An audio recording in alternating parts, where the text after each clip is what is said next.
Hi everyone, it's me again, Lucidity, and I wanted to talk about something that has been really interesting to me in particular recently.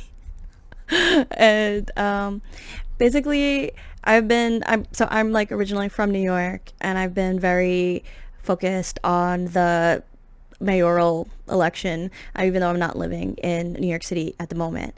And I've been really struck by the Mamdani campaign. And it's a really historic campaign for many, many reasons. But what you're seeing here is something really interesting where a political sort of arena in which kind of similar to what I study in Japan, where there are Democrats, legacy Democrats that have been in power for generations, and then you have grassroots movements of newcomers that are trying to fit themselves into the Democratic Party, but is constantly getting kind of undermined. And it's been happening ever since 2016 when Bernie went against Hillary. Hillary is a establishment Democrat, and Bernie Sanders represented a new progressive wing of the Democratic Party that wanted change and wants to do things differently. And they represent, democratic socialist ideology as opposed to just, regular.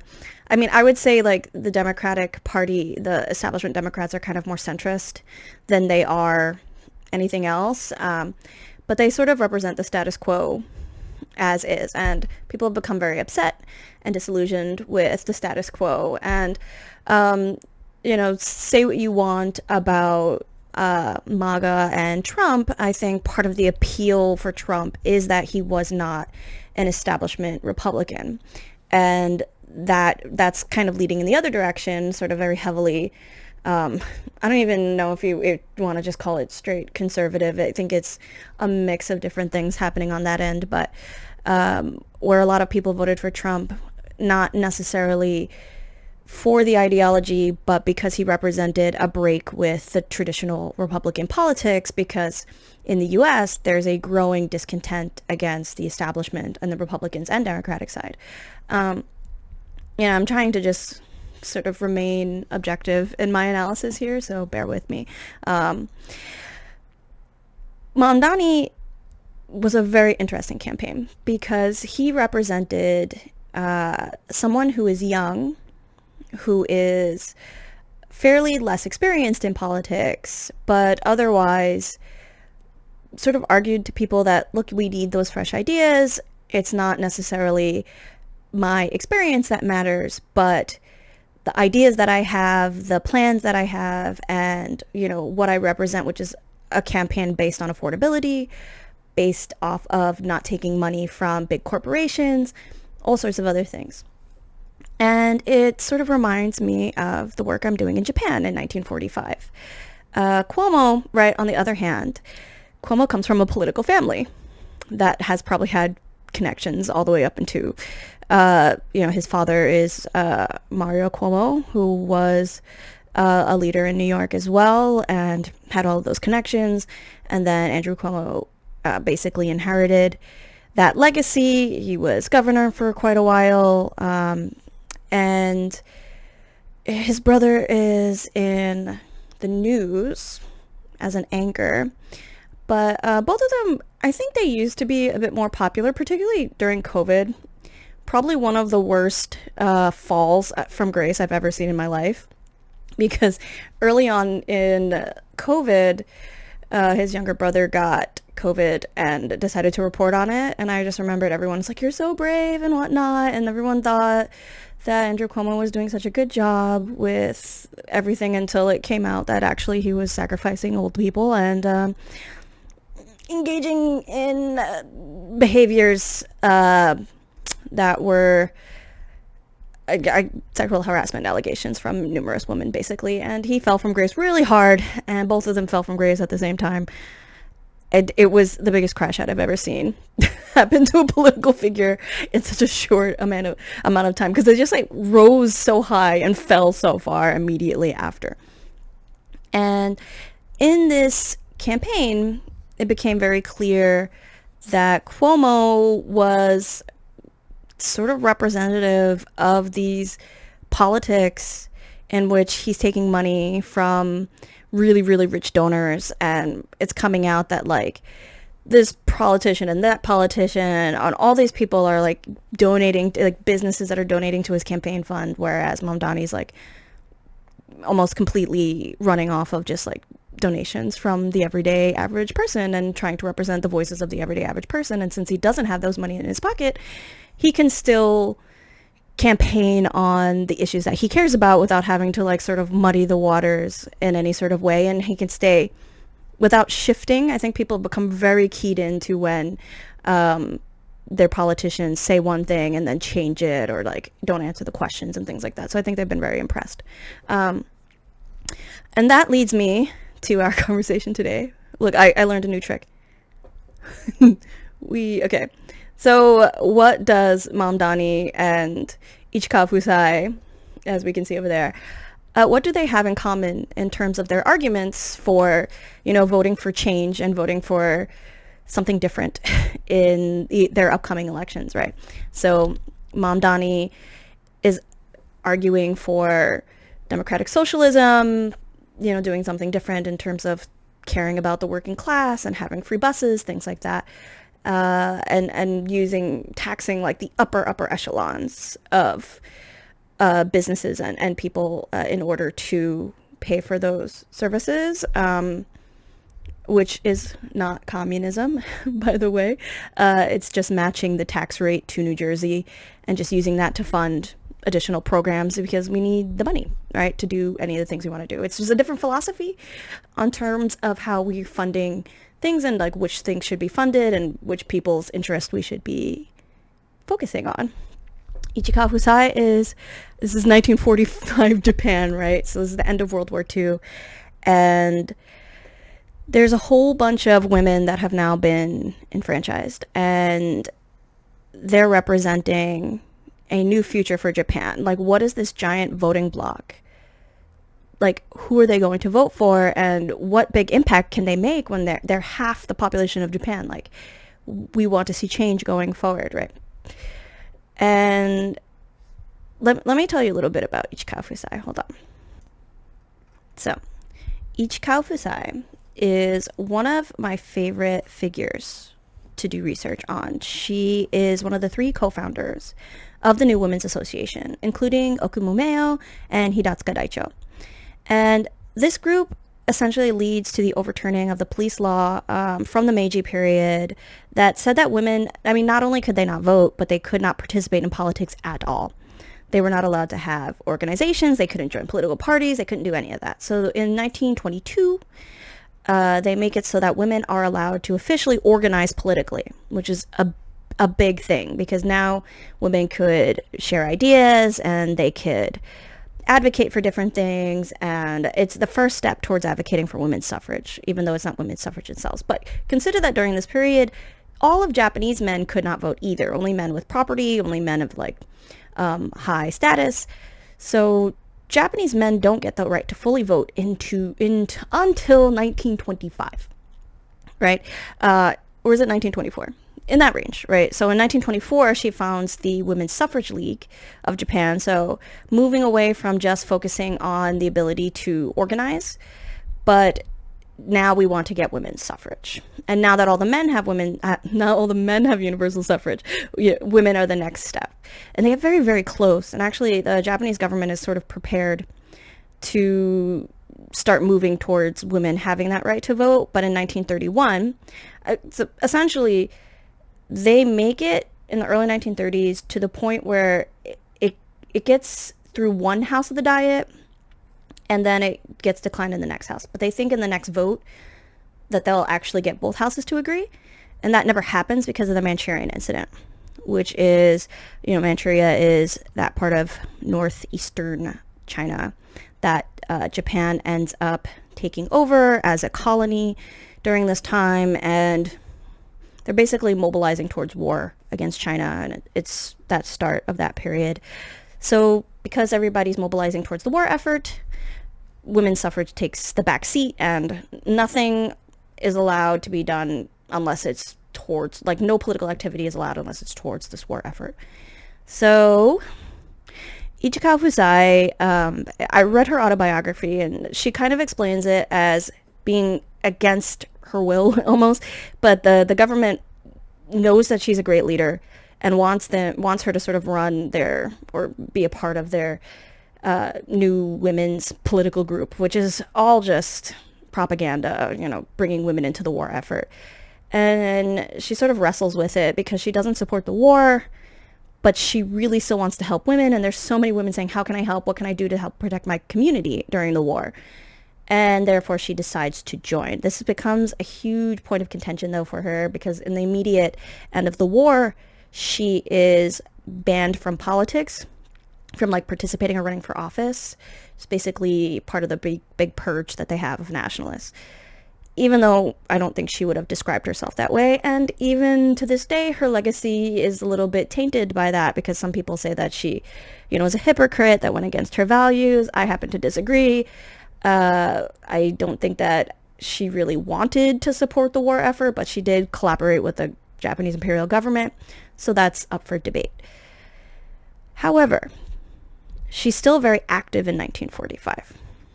She also finally does get to run for the Diet in 1953, and she does win. So eventually she's allowed to participate in politics. So she's just not allowed to do that initially.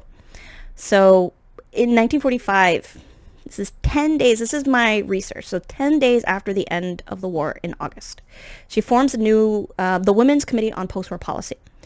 And this committee comes together and they advocate for women's suffrage. They say, okay, now that the war has ended, we can get back to work and we can advocate for women's rights, and we're going to petition the government. And they send this petition, they send it all the way to the Japanese Diet, who then votes on it and agrees that women will be allowed to vote. And they do this before even MacArthur goes to the cabinet to talk about this kind of stuff. And I actually have evidence that shows that MacArthur had said, okay, first on our list is we want women's suffrage. And they said, oh, well, we voted on it yesterday and we're already doing it. And then he goes, wow, good job. Keep up the good work. So, little unknown history for you there. But after it wins in the Diet in October, Ichikawa Fusae and a lot of the women that are part of this committee, they sort of create a new committee. So they don't need the old one, they get a new one. And it's called the New Japan Women's League. And this transitions to a campaign to raise political consciousness of women and mobilize women to vote, which is what I like to write about. And this is important because there's so many people that believe that women are not experienced enough to participate in politics, that they don't know anything, that they're not educated and they're not aware. And it's very important work because it's not necessarily true that women are not aware of politics. It's just there's a lot of women in the countryside that are not as keyed in as the women in the cities. And there's a lot of younger women that, weren't old enough in the 1920s to sort of remember the suffrage movement. So spreading education in all across Japan, there's tons of leagues all across Japan doing the same work. One of the ways in which they do that is they write a lot of magazine articles. So hold on. Okay, so right here we have one of the articles that I've translated from a magazine in 1945. Within about 30 days of the election, this article comes out. And Ichikawa Fusae advocates, she says, what kind of person should we choose for this new government that we're creating? This first post-war government that's including women. But she doesn't say vote for women. What she says instead is, who should we choose? Those who have not provoked, emphasized, or taken advantage of war for their own benefit at the expense of the masses. Those who were not nominated in the last election. Those who do not have any affectionate relationship with zaibatsu. So this is the monopolies, and these monopolies are said to have profited on the war.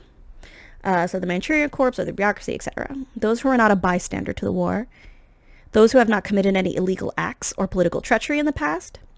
Those who have democratic tendencies and are enthusiastic about overthrowing discrimination between men and women and other remnants of feudalism, which is a code word of like, you know, the past that we're trying to move away from or moving towards democracy.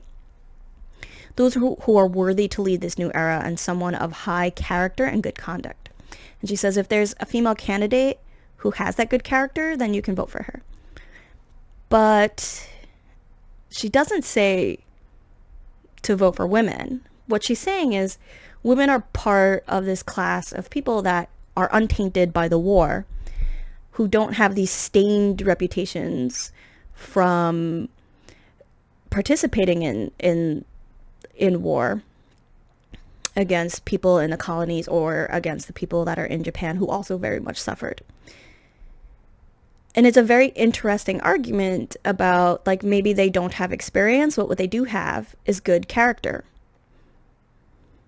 And this reminded me of some of the debates between Mamdani and Cuomo. And I'm going to provide some examples. Okay, so here's the first clip. You have never had a job, you've never accomplished anything. There's no reason to believe you have any merit or qualification for 8.5 million lives. You don't know how to run a government, you don't know how to handle an emergency, and you've literally never proposed a bill on anything that you're now talking about in your campaign. Always a pleasure to hear Andrew Cuomo create his own facts at every debate stage. We just had a former governor say in his own words that the city has been getting screwed by the state. Who was leading the state? It was you! Governor Hochul. You were leading the state for Governor 10 years, Hochul. screwing the city. No. You cut You homelessness as a funding. legislator, You cut funding for the you MTA. as a You did all of these things, my That's friend. the That's past you. 4 years. It's the past 4 years. Okay, so there you go. So we have Cuomo saying, well, I'm the one who has experience and you have no experience. And Mamdani is like, what about all the things you did that were terrible? Like, that's the exact reason we should not have you. All right, I got another one for you. Okay, so here's one that went really viral. And more than that, I have the experience of being a New Yorker, someone who has actually paid rent in the city before I ran for mayor, someone who has had to wait for a bus that never came, someone who actually buys his groceries in this same city. And what all of that experience has shown me, which Mr. Cuomo can't seem to understand, is that it is far too expensive and far too hard for New Yorkers to afford to live in this city. And the definition of experience is not doing the same thing again and again and hoping for a different result. That's actually the definition of insanity. Thank you, Mr. Mamdani. If I can, I think I was involved. Yes. In other words, what the Assemblyman said is he has no experience. And this is not a job for someone who has no management experience to run 300,000 people, no financial experience to run $115 billion budget. He literally has never had a job. On his resume, it says he interned for his mother. This is not a job for a first-timer. Any day, you could have a hurricane, you have, God forbid, a 9/11, a health pandemic. If you don't know what you're doing, people will die. Mr. Mamdani, Yeah. want to respond? And if we have a health pandemic, then why would New Yorkers turn back to the governor who sent seniors to their death in nursing homes? That's the kind of experience that's on offer here today. What I don't have in experience, I make up for in integrity. And what you don't have in integrity, you could never make up for in experience. Yeah. That's an incredible line. What I don't have in experience, I have in integrity. And what what was it? Like, you could never make up what you have in experience, you could never make up in integrity. It's like a really, really good line, very well delivered. I have more. Hold on. Okay, another incredibly viral moment. To put a person in this seat at this time with no experience is reckless and dangerous. To Mr. Cuomo, I have never had to resign in disgrace. I have never cut Medicaid.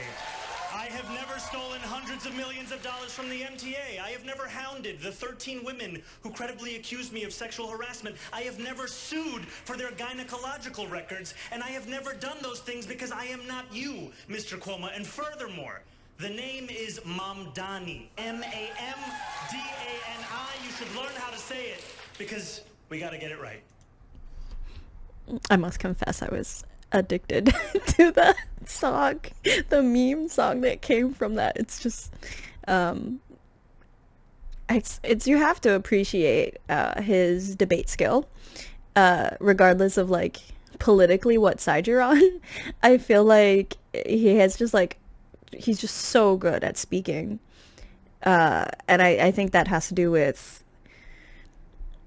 I mean, he has a background in art as well, and I think he also just is younger, and I think I don't know, something of that makes me feel like he just has a different class of. I mean, it could just be him. It could just be a really good skill of his. I have one last one, I believe. Let's see which one I have. Okay, this one's just a smaller point, but this is something about the way that he pivots to talking about the corruption that Andrew Cuomo represents. In 2021, 13 different women who worked in your administration credibly accused you of sexual harassment. Since then, you have spent more than $20 million in taxpayer funds to defend yourself, all while describing these allegations as entirely political. You have even gone so far as to legally go after these women. One of those women, Charlotte Bennett, is here in the audience this evening. You sought to access her private gynecological records. She cannot speak up for herself because you lodged a defamation case against her. I, however, can speak. What do you say to the 13 women that you sexually harassed? He's stumped. If you want to be in government, then you have to be serious and mature. What does that even mean in response to this question? There were allegations of sexual harassment. They were then went to 5 district attorneys, fully litigated for 4 years. The cases were dropped, right? You know that as a fact. So everything you just said was a misstatement, which we're accustomed to. Everything that I stated was a misstatement? Yes, because the cases. Which, by the way, that doesn't mean anything. I'm sorry. Because a case is dropped can mean you sort of bullied somebody into dropping it. It doesn't necessarily mean it didn't happen. And he also kind of just pivots away from a lot of things that were being said. But it's really interesting because for the most part, Mamdani is very, very focused on his stance on affordability. And the only time he brings this up is if it's in response to Cuomo talking about his experience, in which his response is basically, you're corrupt, you have allegations, you let old people die under your watch, and all of these other things that you did, right? And that's the primary way that he fought against these claims of inexperience. And now, hold on. So to tie everything up, if you were wondering, in April of 1946, during this first election that women are able to vote, nearly 13 million women, which is 66% of eligible women, voted. And this is an amazing number of women. And I think the Japanese vote is somewhere from like 79% or something of eligible men. So this is really high. And this is a population that so many people, even Ichikawa Fusae herself, did not think were going to vote in this many numbers. But they did. And I always argue that it's because of the work that feminist women, you know, who are identifying as feminists, and all these women in their, this is like smaller groups of women in different, like every major city and all these different towns, all these leagues of women voters that went out and helped educate their fellow women who was very enthusiastic to learn. They just needed the resources to do so. And they surprised everybody in this election. And for the last point,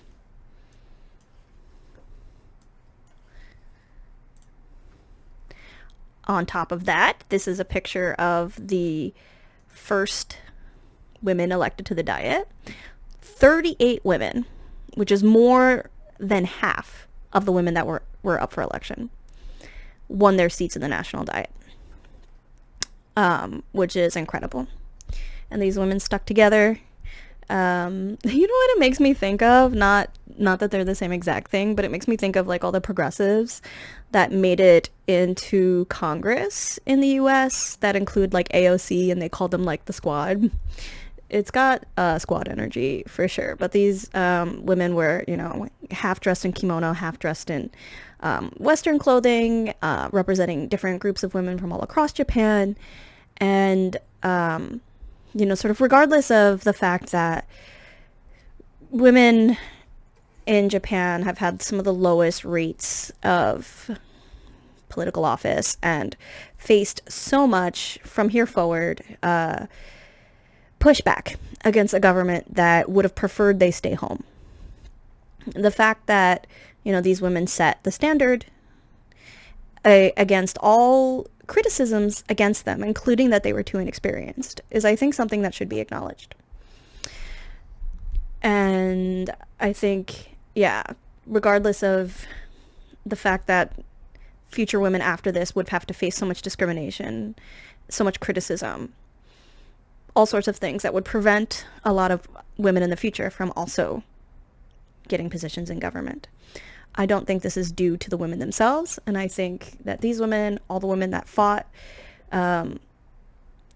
you know, to educate other women on what their voting rights meant and what they could do for their country and for their own families, and the women that continued to fight after that, I think that it's very meaningful. And that's what I have for you guys today. And I hope that was a little more seamless and straightforward. But again, I'm going to try to not put too much pressure on myself to edit all the time. And I hope that this information is still really interesting to you, even if it's a little bit less polished than some of the videos that I see on YouTube. I think I'll still talk about Japan, maybe some more historical topics as well, some more stuff about my life and living in Japan and things like that, and also some of the like more modern stuff that I work on in particular. This is like my specific area of history, and I just thought it was interesting, whatever comes to mind at any given moment. So thank you for watching. If you enjoyed this, please leave a comment or whatnot. My last video was on the new female prime minister. I want you to know, the same what I did with this video, I'm trying to talk about the topic in a really objective way that's not putting some sort of like moral thing on it. But do know that that doesn't mean that I support the prime minister and her policies or anything like that. I just kind of want to talk about things like from the perspective of like, this is a thing that happened, and what does that say about other things, or what can we understand about things as a whole without it being like, I'm not trying to advocate for anybody's particular political views to change or whatnot. I just don't think that that's what I want to do here with this channel at the moment. So, because I want it to stay primarily educational. And yeah, my own personal opinions, I'm going to like try to keep as much to myself as possible. I probably didn't like do that well of a job in this video, but anyway, thank you so much, and I hope to see you guys soon.